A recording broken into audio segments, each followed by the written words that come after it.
So let's start with a little bit of context. Talk to me about like the path that led you to Big Dave's. The path that led me to Big Dave's is honoring to my father. My dad passed away from lung cancer. I had the opportunity to talk to him before it happened. I promised him I was going to break my generational curses. Cheesesteaks was the thing that I jumped in, and I said, you know what? I seen an open lane in the south with it, in the southeast, and I just wanted to honor him. Keep my dad legacy going, and the name staying alive, and that's what it's been doing over the years. Let's talk about tool set. Um, it's a beautiful story, but then we get into like the practical applications of it, and it's like, I mean, owning any business is hard, but like the restaurant industry is special in the way that like most low margin industries do like billions of dollars in revenue. And we don't. We do like millions of dollars in Exactly. revenue, and those zeros that are missing from that equation, they add up. So it's hard because the margin of error is incredibly low. So like what was your approach initially in going into it that you thought was going to give you the best leg up? It's funny because my first location was in the side of a Shell gas station. I know. And the moment I opened, I'm like, oh man, the customers is about to coming in. I'm starting making money. And nobody walked through the door. And I'm sitting up there like, I put all of my money into this. What am I going to do? But honestly, I had a very popular business after I built it, but I still had to learn the profitability side of it. You could have lines, you could have people packing the house, and you can make millions of dollars and not profit a penny. So I think that's the part of it that that people don't talk about. A lot of people say, "Oh, I have a multi-million dollar business," but is it profit in millions? Is it profit in money that can keep your payroll going, your food costs being bought, all of those things? That's the stuff that's the driver to make your concept unique. And over the time, I had to understand that because I played that game for a while where I'm just playing the guinea pig, just recycling and recycling and recycling. Like, how am I going to get to the next location? And I'm trying to figure this out. So I think that's what I've done good at over the years is get the right help that I needed to be able to scale and get the numbers together because otherwise it would just be a expensive hobby. Yes, very expensive hobby. Let's talk about the right people because I think it's something that you learned early in your entrepreneurial journey that most people fail to learn for decades, which is it's this Dan Sullivan esque concept of like who, not how.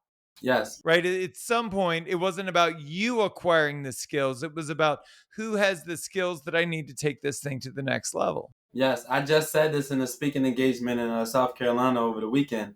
I said, it's not who you get, it's who have done it.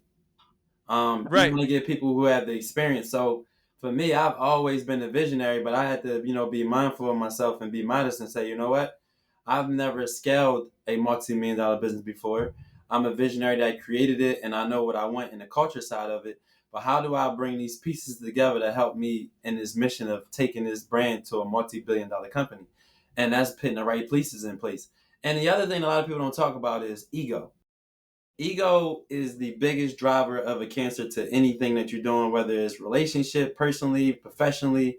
But in business, no matter if you're the head dog, like right now, my director of operations can call me and say, "Hey, I think that we should do this because we're dying right here." I'm as a CEO, is not going to be like, "Oh no, this is not the way. Do it this way because I said it." That is the surest way to go out of business and have your team not trusting in any decisions that you're making because they're going to feel like their decisions aren't winning inside the company. I make sure that we all collaborate together so that we can win together. And I think that's what I do a good job at because I know I couldn't have got this brand to where it's at right now without my team. But let's talk about that first big hire. It's the hurdle for a lot is like that first big hire, Derek. Like that's not money that comes out of the company. Like Uh, that's money that could go into your pocket, right? You're gonna pay this dude 85,000, 125,000, but like that could double But your comp. see, I look at it like this, right? So you see how you just said it could double your comp 85 to 100,000. If you know you got the right person, you give them an opportunity for equity play, right? If you know you don't have the capital to be able to give them the salary that they want, you can say, hey, build me 5 successful stores and I'll give you 2 or 3% hard equity once I see the profitability in those stores. Now the person you hired is actually working towards something and is getting the company together on which you don't know. So I always try to improvise. Like If you don't have, you have to give somewhere else. That's just like when you're doing price points. You say, okay, can I live with this combo meal or can I live with these repetitions, on getting more dollars into the bank account?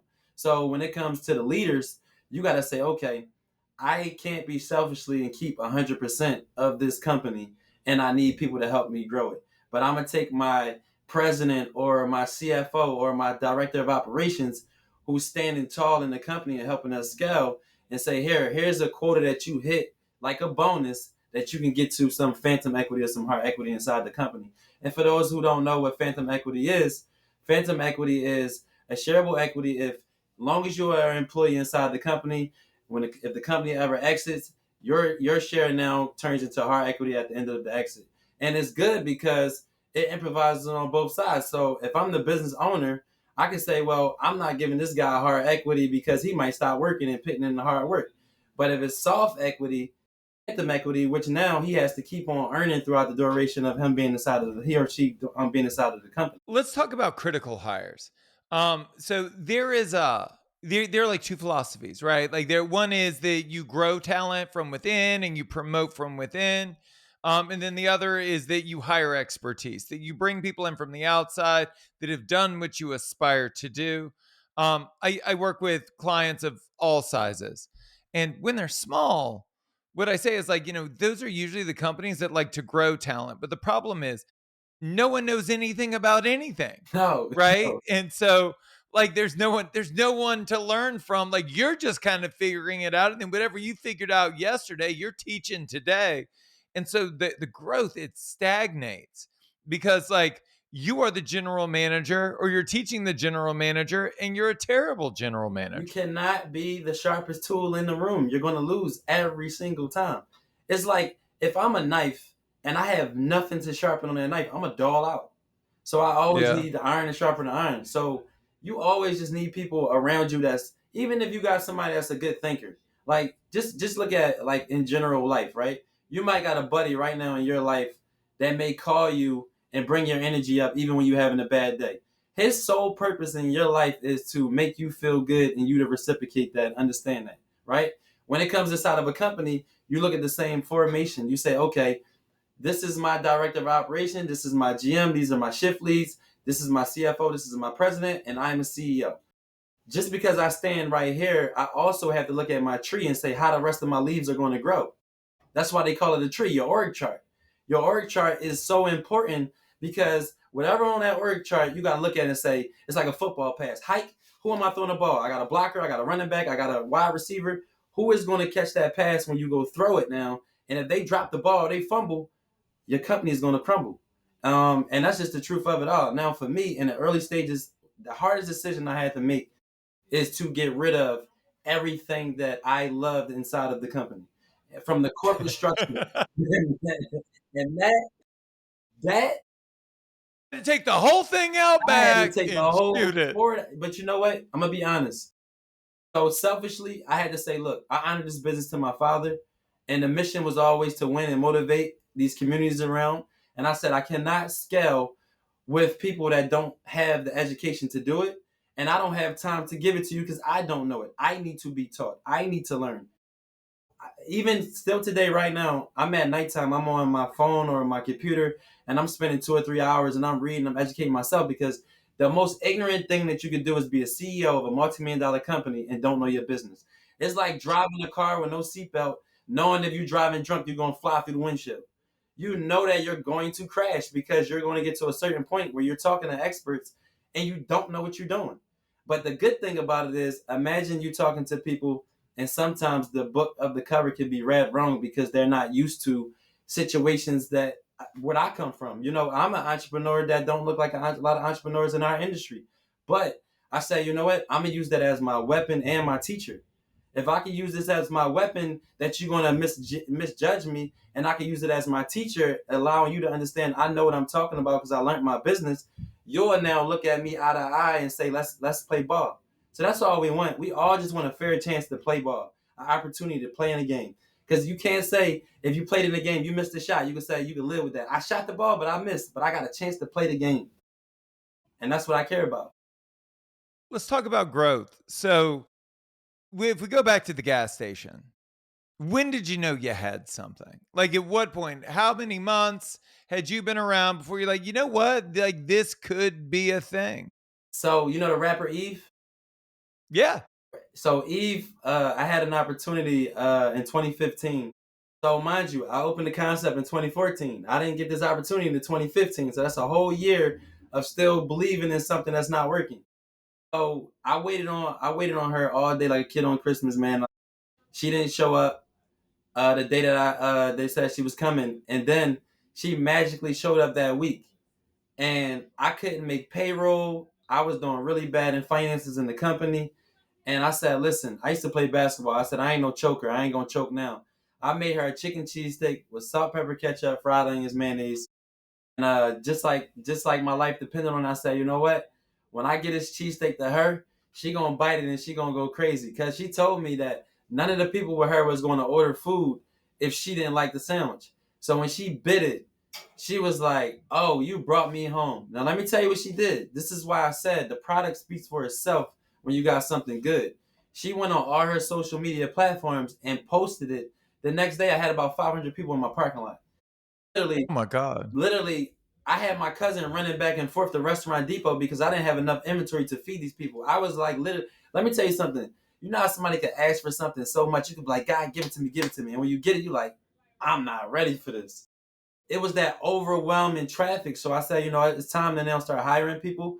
From that day on, people started paying attention and I started to build the business. And then in 2018, I got a chance to represent Georgia in the sandwich competition where I ranked number 7 in the whole world in sandwiches, and I did it on a barbecue grill. See, my life has always been obstacles, right? So imagine right now in your life if something happened to you when you was younger, and then when you get older, you see just a different obstacle, so you know how to get around it. I said, how am I going to make a cheesesteak on a barbecue grill, a gas grill? I said, the odds are against me, or how am I supposed to do this? So what I did was I took a hot plate skillet from Walmart, and I got that thing hot, just like I was on that flat top with my spatulas. And I made Bo Jackson a Dave's Way cheesesteak. He was one of the judges. And I was sitting here talking to this lady. I had no idea that I would even rank in this competition. It was up against 1,500 world class chefs that got all the skills in the world. I'm just a street cook. And the lady said, "Wait a minute, what did you say your name was?" I said, "Derrick Hayes." She said, "Look."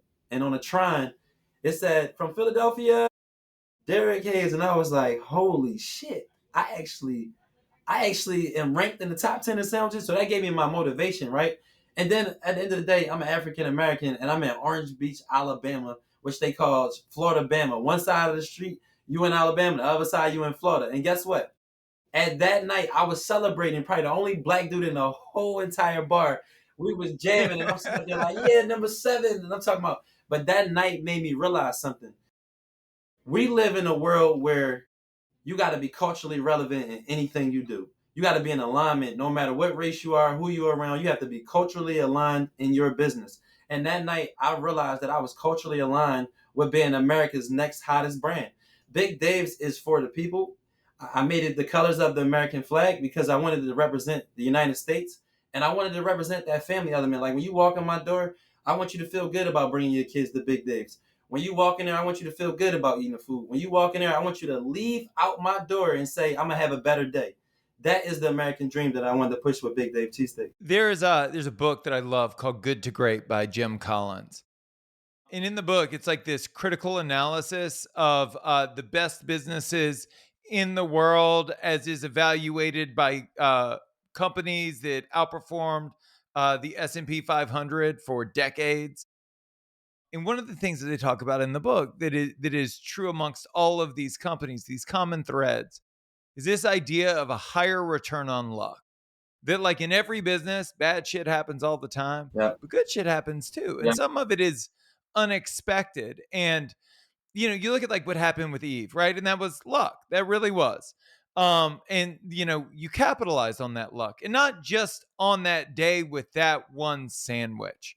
And so I would ask you, because there have been several moments, I think the competition was another one where you were able to get a higher return on luck than most founders. So when these opportunities happen, and they do present themselves every so often, how do you make sure you squeeze the juice from it? well, for one, I think I'm walking in alignment of purpose. I think that's first of all, right? So if you know your purpose, nothing that happens to you feels like it's like a shock. I started to say, you know what, I deserve this. It's like sitting at a table and you're looking at a group of legends. You saying, why am I here? You can't question why are you here. You have to know why you're here because you put the work in. And I think the things that I have to do over the years is just understand that sometimes you gotta like be happy about where you at in your career. Cause like you can want so many things and it's hard to kind of digest it. You know how you just was telling me, you had all these concepts and you probably was being hard on yourself because you already knew where you wanted to get to. But sometimes being level minded will get you to that end of that road faster because you will now start having things happen to you that it just start being normalized. Like for me, when I just got the fast casual ranking number 6 in the country, um, I knew walking in that I would be top 10. My team was scared for me. They was like, they was all whispering behind my back, like, hey, man, if you don't get it, man, we're going to have to do something to cheer him up. they, but you know what? My purpose was stronger than anybody's beliefs. And it wasn't because they didn't think that we deserved it. It's because, like, we were the smallest company from a financial standpoint. I mean, like, these companies then raised, some of them raised 30, 40, $50 million. Some of them already have did their Series A. We ain't did any of those things. So we just put the grind, the blood, the sweat, the tears, year to year, million over million, profitability over profitability.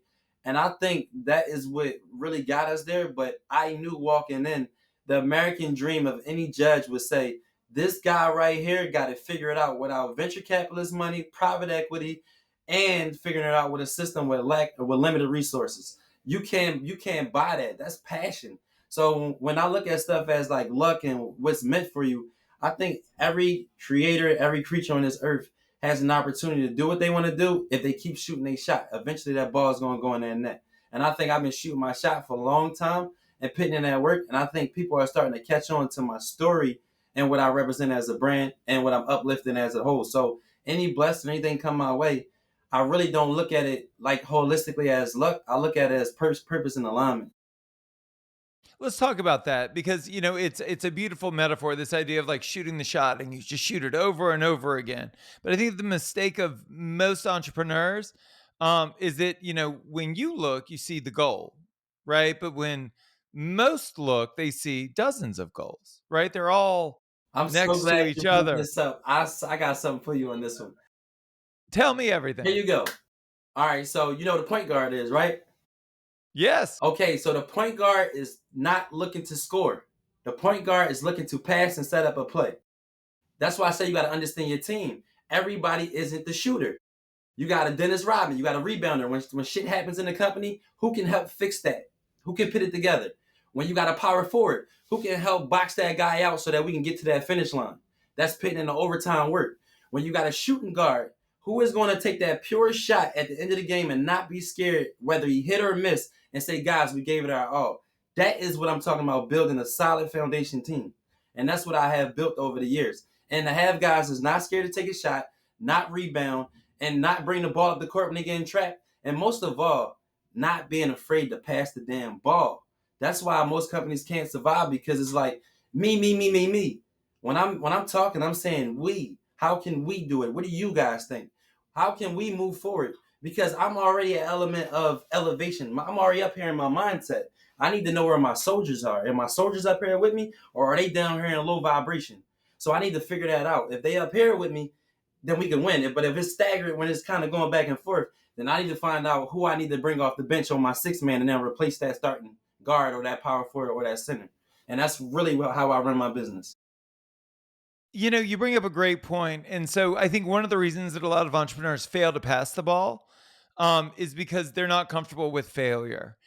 There's this mirror moment, right? Where, like, here's the thing, like, no one can do it better than me. I do it the best, but that's not actually true. What's true is I'm just way more comfortable with the mistakes that I make. There And you whenever go. anyone else makes, right? And whenever anyone else makes mistakes, like, oh, well, had I done that, then I wouldn't have made that mistake, but I would have totally made that I talked to mistake. you for 5 minutes before we start recording, and I knew your personality before we start recording. You don't care about what people think of you. You used to have the biggest problem with that, though. You used to worry about a lot of things of failure. Me and you have a lot of alignment. But I'm gonna tell you when you started to overcome this podcast, it raised you like it was your father almost. It gave you a maturity level that you needed. Big Dave did that for me. So I used to be scared in basketball where people be like, oh, he's not going to make it. He's not going to do these things. And now I'm lying to myself. See, the one thing you can't do is lie to yourself, because if you lie to yourself, eventually you're lying to God, because that's all you got to talk to. Everybody else going to look at you as a liar. Nobody's going to believe anything that you say. But if you living in purpose and saying, you know what? Hey guys, I gotta figure this out. Help me figure this out. Let's do it. We gotta do some research. I ain't got this one figured out, y'all. We really gotta figure this one out. As long as you as a leader don't panic and you show that chief element of who you can lead, like you have to be a leader because your chief's got to believe in what you got going on.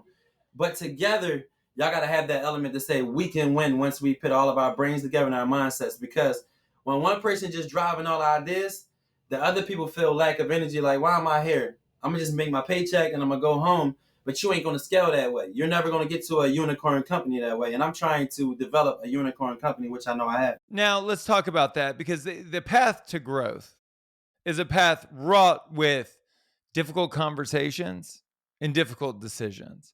And as a man of faith, it's difficult at times to reconcile firing a good person for doing a bad job. But like that is, I mean, that is the job on repeat perpetually. And so, the best advice I ever got from a business coach was, that your ability to succeed professionally will be limited by your ability to have difficult conversations. I agree with that. Um, how do you reconcile? Okay, How did so you condition yourself over time to have those I struggle with conversations? that. I used to struggle with. I Same. used to struggle with that. I used to keep people on way too long.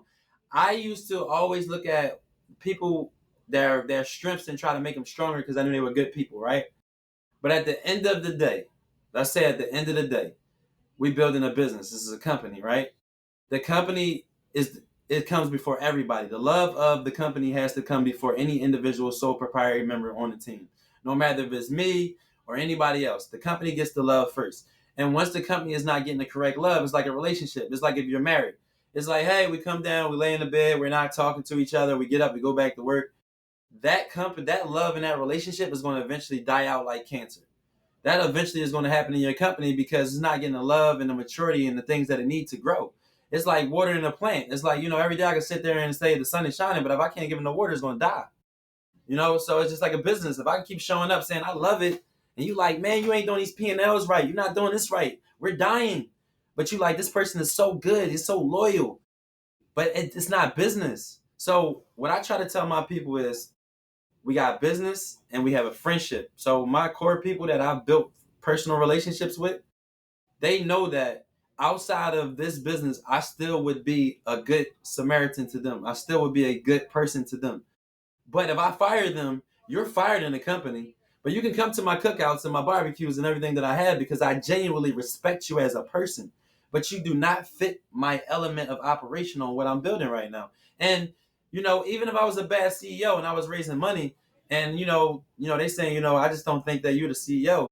Now I'm either going to take that and say, you know what, forget your money, and I'm gonna keep on fighting to be a better CEO and teaching myself, or I'm gonna now take the money and say you can replace me. Now the thing is with that, it goes off of the culture standpoint. Now when you're replacing an employee, imagine if somebody tell you right now, hey, I'm gonna have to let you go, and then that person, let's say a year down the line, sends you a resume and got sharp, and you get that person another opportunity, and they show you that they learned. You gotta respect that. That person went out on a limb. You let that person go. That person showed you their loyalty and their education. See, there's two elements to that. You can't just have the loyalty side of it. You got to have the education side of it too to be able to run a company. And that's anything. I believe that the biggest bottleneck in all of my businesses over the years was always me. My businesses could never grow past what I knew and what I understand and whatever role I held within the business. So I So dedicated you feel like myself. you was the biggest kryptonite, right? But Oh, for sure. only I mean, it's because what I knew. but only because of the level where you was at in your thought process, you couldn't see Exactly. past that. You know how like right now we might say, man, I learned a lot. And then you get around a guy that's a couple notches ahead of you, and you like, man, this guy just taught me everything. I got the new mindset. You thinking differently. That's why people always have to use their stuff as a student. See, I'm the teacher when I'm talking to people that I can teach something to. But if I get around people that then got to the $1 billion mark and scaled the brand, I am the student because I now want to take in the information on how you got there. And I am also I'm the student to my cashier. I can walk into my restaurant right now and a way somebody say hello to me teaches me something. It's just a switch. Whatever you like, oh, it might just say, you know what? That's our new chant. When people walk in, that's how we're gonna say how you doing. You never know how somebody can bring a different light to your company and to your personal life. So I think being walking around as a student can allow you to be the teacher later and also be the teacher when you're talking to people that you've been a little bit, above. And then it's vice versa when somebody knows a little bit more than you, they give you the same reciprocation and then you can grow like that. But when you just walking around like, I know it all, I'm set in my ways, I promise you that's the surest way to go out of business, and that's the surest way that nobody wants to do business with you because their ideas aren't important to you, and everybody's idea is important when you're building a team. How do you learn? Like, is it through mentorship? Is it through books, podcasts, videos? I'm about to, Are you looking inside the industry? Are you looking outside the industry? I'm looking at all the above. So lately, I've been a student of Chat GPT, right? The same. I'm gonna be honest with you. I'm mad that I didn't buy shares in the company before it get where it's at right now. Because let me tell you why chat works for me. Because I can say break it down to a fifth grader, right? And it could be the highest level thing that I may not have understand. I'm like, oh, I get it now. And then my formation is genius on how I'm going to put it together. And when I'm talking to my staff or I'm talking to people, they're like, wow, I never thought of it that way. Because it's all about taking education and making it comfortable for you. Like you have to make education comfortable for you. Like the way that you understand something may not be the way I understand something, but if I can break it down to a way I get it, now I can understand it in a way that helps me out and it helped you out too. Because I told you in a way that was it could be low level or high level, or I can meet you in the middle. But when you don't know it at all, I think that's when it hurts. So I think Chat GPT is a big driver for me. I read a lot of Warren Buffett. I like Warren because Warren has more treasury bills than the United States government. So everybody can say Jeff Bezos and Elon Musk and all of them. I'm not against any of those guys. But when you're talking about pure power, this guy runs the stock market. I mean, that's power. And that's what I look at. I look at power drivers. I don't just look at the finance side. I look at who holds the power to the key of what we're doing. I want the power of fast casual. And I don't want the power to abuse it. I want to open the doors for people who deserve to be in the industry and really spreading their wings. Because there's a lot of good entrepreneurs out here. They're just not getting the opportunity to show who they are. Let me ask you. So you're in the gas station and you decide it's time to grow from one to two. What did you learn in that growth from one to two that kind of informed the way you do business today? Payroll got hired. I'm like, oh yeah, this ain't no play. I got to get it together now. This ain't like playing Right? with 42 people. I was paying 40 people in my second location. So it's like, this is not a game. All we up to 400 people now. So it's like, I've watched the company like go from payroll being like 2,500 to 5,000 to a couple 100,000, So I've watched this company really elementally grow into different stages. It was almost like watching a child, you got your 6-month-old baby in your hand and then it started walking and then it started talking and then it's saying, I don't want that. I want this. Your business will literally tell you it don't want that. It want this. And when you ignore that, it's like misleading a child to like raising a kid the right way. Because if you raise it the wrong way, it's gonna start talking back to you. And when it starts talking back to you, guess what that's gonna do? It's gonna disrespect you. But when they got manners, it's gonna run them good P&Ls, everything gonna run clean. So that's why I said like life teaches you how to run business if you just can elementally switch over to it and collaborate each other. It's like your life is a P&L. Right now, me and you talking right now. If we ain't depositing stuff into each other, we are lost on the P&L right now. But we're profitability because we're sharpening each other up for the next conversation. When you thought about growth, so we go one to two to three. Um, you could have gone corporate owned, taking money from private equity, and just scaled up that way. But you chose to go the franchise route. What about that appealed to you? Well, I'm gonna tell you a story. So Ray Kroc, McDonald's, right? True story. In Atlanta, Georgia, it's a Bank of America where I started my 57 Forsyth Street location, which is downtown.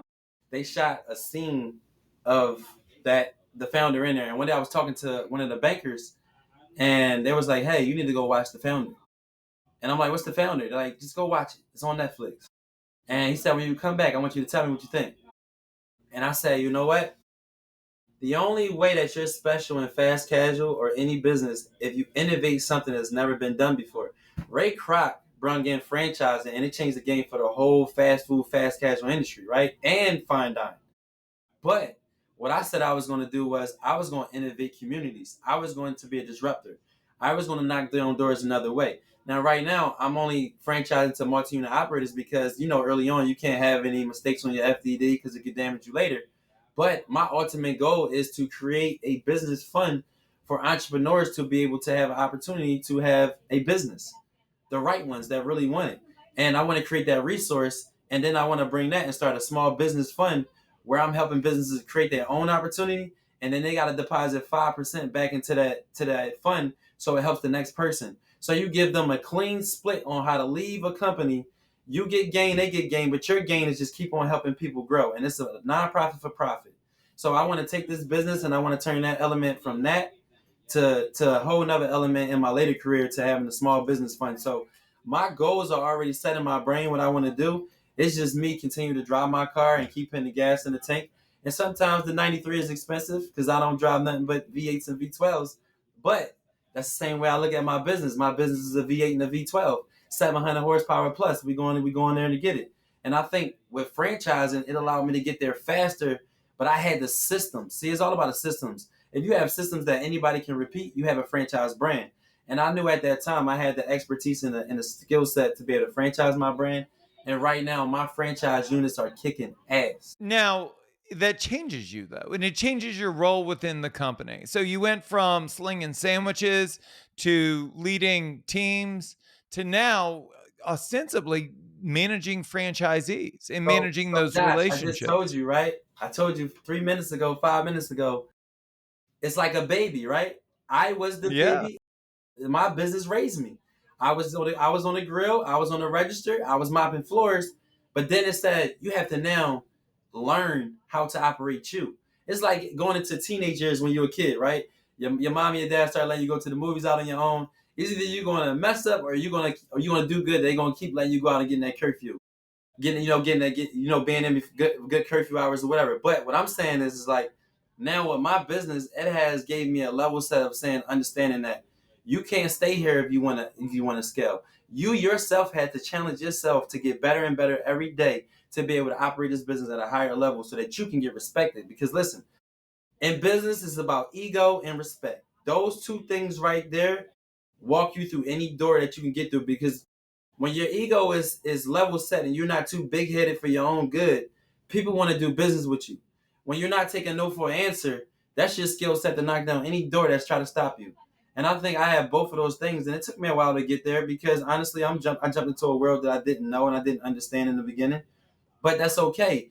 The uncomfortableness that it gave me allowed me to be comfortable later on because I got so used to being hurt and let down that I said nothing else can kill me anymore. I'm just be myself. I'm gonna just really give it my all and be myself, and people really gonna understand who I am as a person.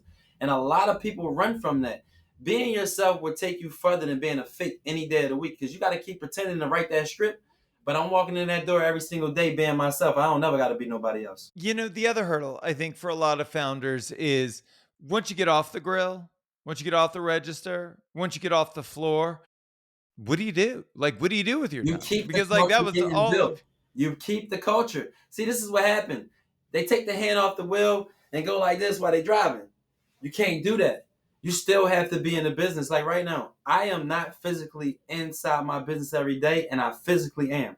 Because when I'm talking to my operators, I'm actually getting real live reports. And when I pop up in those stores, if their reports don't match my feelings, then my culture is slipping. So that's how I do it. and then what are the fixes for that? Culture is pervasive. And so you're also at a scale now where like a cultural fix could be a ground up. How do you make sure that it is exactly as it's supposed to I be? had about 3 girlfriends in my whole life, and I'm 38 years old. I think I'm a good judge of character. I'm just being honest. I think I ain't said I had a couple of them, but throughout my life. But I mean, my main ones that I had, I was a good judge of character until I made the best choice I am right now with my wife. So it's like this: in business, you're gonna make mistakes, and you got to be okay with those mistakes that you make. But when you're scaling, you have to look at this: who is your franchisee? So when I'm at that table on my discovery day, the question I ask, I already know they got money because I already know their financials. I'm not worried about that part. I say, what can you bring to the table that can help us scale? What resources you have? And if you don't answer that question enough for me to feel comfortable, I won't move forward because your money is not going to take me to the next level. Your resources and opportunity and relationships is going to help us grow.